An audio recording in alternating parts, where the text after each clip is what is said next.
Good morning बच्चों। हम लोगों ने जैसा कि आप जानते हैं कि चैप्टर फेडरलिज्म कंटिन्यू किए गए, second chapter of the political science. और इसमें हम लोगों ने पढ़ लिया था, पिछले वीडियो में हम लोगों ने पढ़ लिया था रेसिडुअरी पावर। और रेसिडुअरी पावर के बारे में मैंने बताया था कि वो पावर होती हैं जिनका एक्सप्लेनेशन किसी भी लिस्ट में नहीं किया जाता, ना तो सेंट्रल लिस्ट में, ना तो स्टेट लिस्ट में, ना तो कॉन्करेंट लिस्ट में। तो ऐसे पावर को हम लोग रेसिडुअरी पावर कहते हैं। आज बच्चों हम लोगों का जो टॉपिक है वो पहला स्पेशल स्टेट है, स्पेशल स्टेटस। और स्पेशल स्टेटस के बाद फिर हम लोग पढ़ेंगे स्पेशल स्टेटस, और स्पेशल स्टेटस के बाद बच्चों हम लोग पढ़ेंगे यूनियन टेरिटरीज। क्या पढ़ेंगे? यूनियन टेरिटरीज पढ़ेंगे।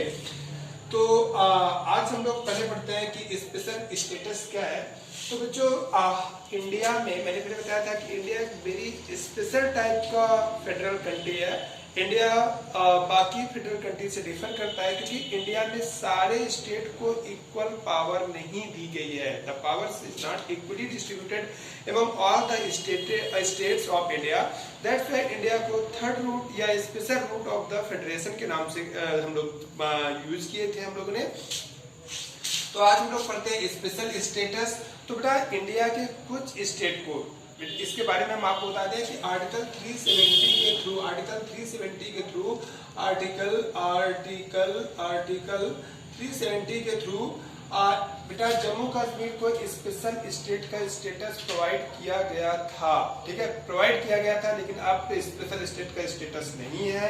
जैसा कि हम पहले भी डिस्कस कर चुके हैं कि 2018 में पार्लियामेंट ने बिल पास करके जम्मू कश्मीर के स्पेशल स्टेटस के लेवल को उसने हटा दिया। लेकिन फिर भी बेटा इंडिया के कुछ स्टेट हैं जिनको कुछ स्पेशल स्टेटस दिया गया है, जो कुछ स्पेशल पावर को यूटिलाइज करते हैं। ऐसे कुछ पावर्स हैं।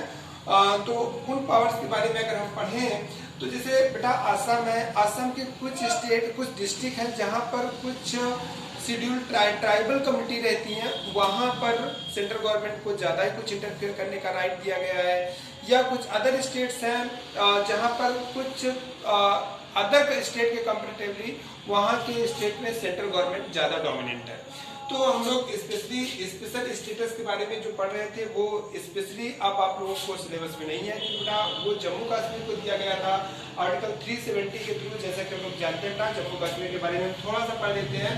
जम्मू कश्मीर के बारे में थोड़ा सा जान लेते हैं कि जम्मू कश्मीर जब बेटा हमारा देश आजाद हुआ 1947 में जब हमारा कंट्री फ्रीडम गेन किया, तो उस समय बेटा जम्मू कश्मीर एक रियासत थी, एक प्रोविंसेस थी। और वहां के राजा हरि सिंह हुआ करते थे। हरि सिंह वहां के राजा थे। तो बेटा जब ये डिसीजन किया गया कि आप ऑल द टेरिटरीज को जो भी यूनियन प्रोविंसेस हैं उनको दो पार्टों में बांटा गया कि या तो उन्हें इंडिया में सम्मिलित होना होगा, इंडिया में, या पाकिस्तान में कहा गया तो पाकिस्तान में सम्मिलित हो जाओ, या तो इंडिया में सम्मिलित हो जाओ। तो ये जब बात कही गई तो सारी प्रोविंसेस तो सम्मिलित हो गए, जिनमें 562 प्रोविंसेस थी बच्चों। तो उनमें से सारी प्रोविंसेस तो सम्मिलित हो गई, लेकिन दो प्रोविंसेस थी। एक थी बेटा जम्मू एंड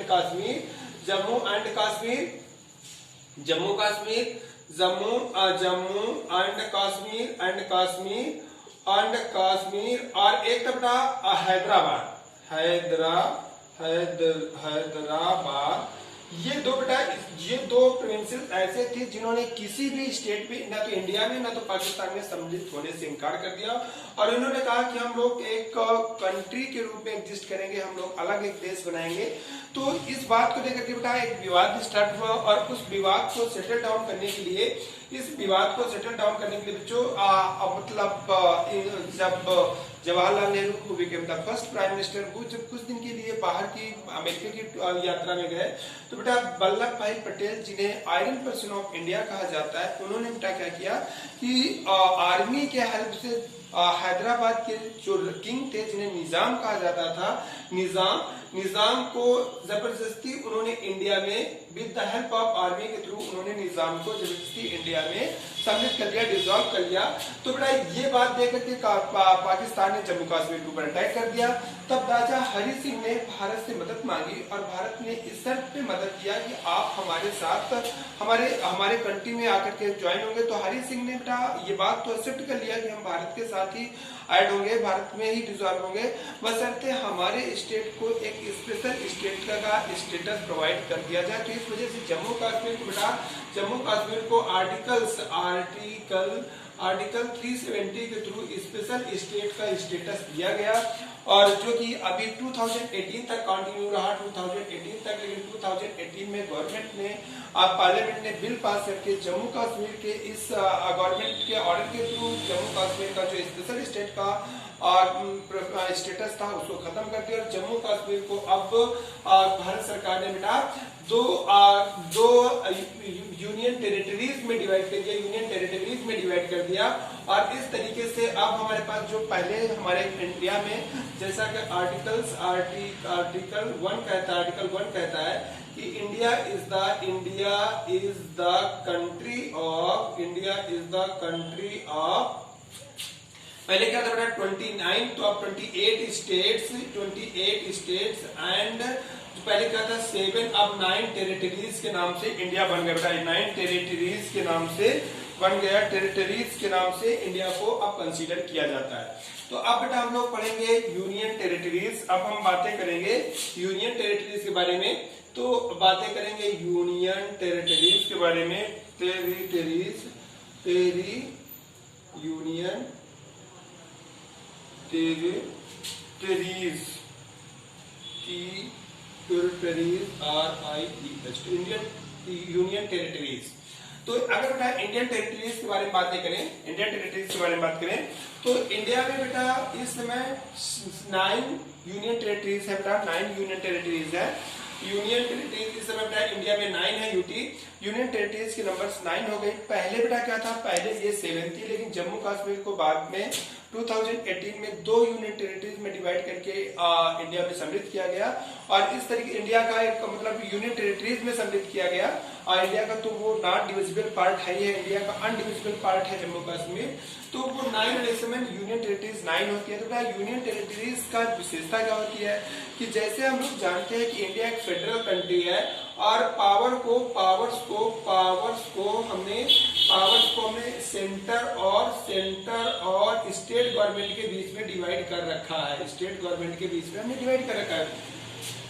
लेकिन बेटे यूटी के केस में, यूनियन टेरिटरीज के केस में पूरी पावर सेंट्रल गवर्नमेंट के हाथ में होती है। वहां पर स्टेट गवर्नमेंट का कोई या तो है नहीं बेटा। मोस्ट ऑफ यूनियन टेरिटरीज में there is no state government का फॉर्मेशन है, नो स्टेट गवर्नमेंट बनी ही नहीं है और सारी पावर सेंट्रल गवर्नमेंट के थ्रू हैंडल की जाती है। लेकिन बेटा दिल्ली एक स्पेशल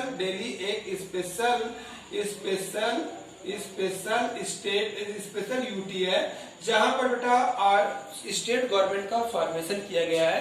इसे national capital of India, Delhi is the national capital of India. तो नेशनल कैपिटल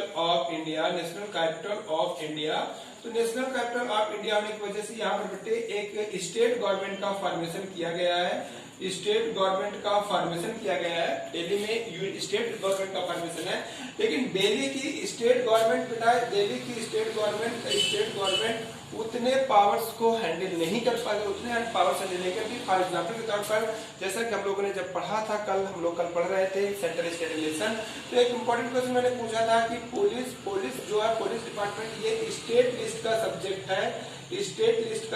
है, मतलब इससे रिलेटेड लॉ स्टेट गवर्नमेंट ही बनाएगी। लेकिन बेटे इन केस ऑफ दिल्ली के केस में देखें बेटा, दिल्ली के केस में देखें तो police is not in the control of the state government, it is in the control of the central government, specially under the home ministry के डिपार्टमेंट के कंट्रोल में था। तो इस तरीके से देखा जाए मतलब दिल्ली एक स्टेट है, वहां पर एक स्टेट नहीं है, एक यूनिट यूटी है, एक यूनिट टेरिटरीज है, वहां पर स्टेट, लेकिन वहां पर स्टेट गवर्नमेंट का फॉर्मेशन किया गया। लेकिन स्टेट गवर्नमेंट उतनी ज्यादा पावरफुल नहीं है जितनी अदर स्टेट की स्टेट गवर्नमेंट होती है। तो इस तरीके से यूटी बेटा यूनियन टेरिटरीज, दिल्ली में स्टेट गवर्नमेंट को उतना पावर्स नहीं मिली है जितना अदर स्टेट के स्टेट स्टेट गवर्नमेंट को मिली है। तो मैं आपको बेसिक बात बता रहा था, यूनियन टेरिटरीज के बारे में बता रहा था, टेरिटरीज के बारे में बता रहा था। तो यूनियन टेरिटरीज के बारे में अगर मैं बात करूं बेटा, तो यूनियन टेरिटरीज में मोस्ट ऑफ यूनियन टेरिटरीज में स्टेट गवर्नमेंट का कोई अस्तित्व नहीं होता, स्टेट गवर्नमेंट का फॉर्मेशन नहीं होता, पूरी पावर बेटा सेंट्रल गवर्नमेंट के हाथ में होती है। ये बेटा स्पेशल एरियाज हैं, जैसे अंडमान निकोबार। तो इस तरीके से देखा जाए तो इंडिया में इस समय 9 यूनियन टेरिटरीज है। सबसे पहले हम देख लेते हैं, इंडिया में 9 यूनियन टेरिटरीज है, जिसमें से कुछ जैसे आपके चंडीगढ़ है, आगरा है, चंडीगढ़ है, और इसके बाद अंडमान निकोबार,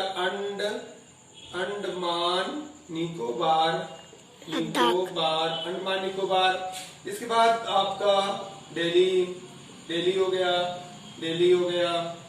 इसके बाद आपका अंडमान निकोबार दिल्ली के बाद बेटा क्या हो गया, लक्षद्वीप हो गया,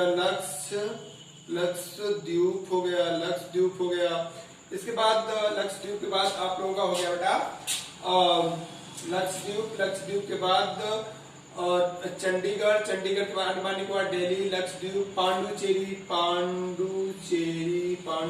हो गया, पांडुचेरी के बाद आपका जम्मू, लद्दाख हो गया, श्रीनगर हो गया, श्रीनगर नहीं है, श्रीनगर ये जम्मू कश्मीर हो गया, कश्मीर हो गया, और इसके बाद बच्चों जम्मू कश्मीर के बाद फिर हम लोगों का हो गया। तो इस तरीके से 7 यूनियन टेरिटरीज हैं, चंडीगढ़, अंडमान निकोबार, दिल्ली, लक्षद्वीप, अंडमान निकोबार, पांडिचेरी, ठीक है। तो इस तरीके से बेटा लद्दाख एंड जम्मू कश्मीर, ये 9 यूनियन टेरिटरीज के बारे में हम बात कर रहे हैं। तो ये 9 यूनियन टेरिटरीज का बेटा जो प्रशासन होता है, ये बाकी स्टेट के प्रशासन से डिफर होता है। यहाँ पर केवल जम्मू कश्मीर उसके दिल्ली को छोड़ दिया जाए, केवल दिल्ली एकमात्र ऐसा स्टेट है जहाँ पर बच्चों दिल्ली एकमात्र स्टेट है जहाँ पर स्टेट गवर्नमेंट का फॉर्मेशन किया गया है। बाकी आगे यूनियन टेरिटरीज में स्टेट गवर्नमेंट नहीं होती है, डायरेक्टली सेंट्रल गवर्नमेंट के थ्रू अपॉइंट प्रशासक, एडमिनिस्ट्रेटर या लेफ्टिनेंट गवर्नर और स्पेशली एडमिनिस्ट्रेटर वहाँ के व्यवस्थाओं को देखता है, and they are directly under the central government.